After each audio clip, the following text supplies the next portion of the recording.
Well, Senator, there are, what about them? Well, the point I made is, They're people. oh, And, of course. you know, But what you said earlier was that you have a record of speaking out, standing up for those minorities who you believe are not being treated fairly. Can you point to statements or cases you've ruled on relative to that class? Senator, I've tried to treat each case and each person as a person, not of this kind of person, not of that kind of person, a person.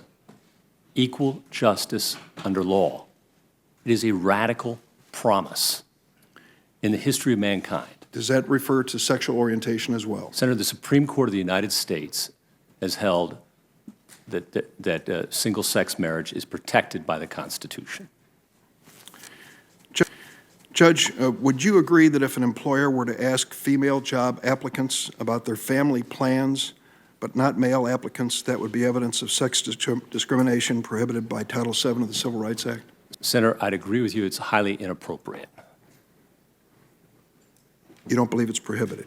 Senator, it sounds like a potential hypothetical case that might be a case for controversy I might have to decide, and I wouldn't want to prejudge it sitting here at the confirmation table. I can tell you it would be inappropriate.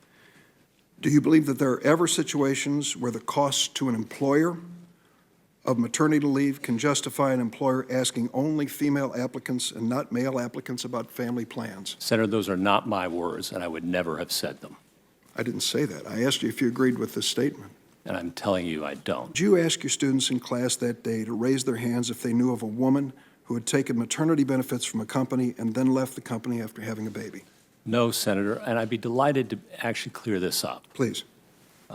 Because the first I heard of this was the night before my confirmation hearing. And we talk about the pros and the cons in a Socratic dialogue so that they can think through for themselves how they might answer that very difficult question. And Senator, I do ask for a show of hands, not about the question you asked, but about the following question.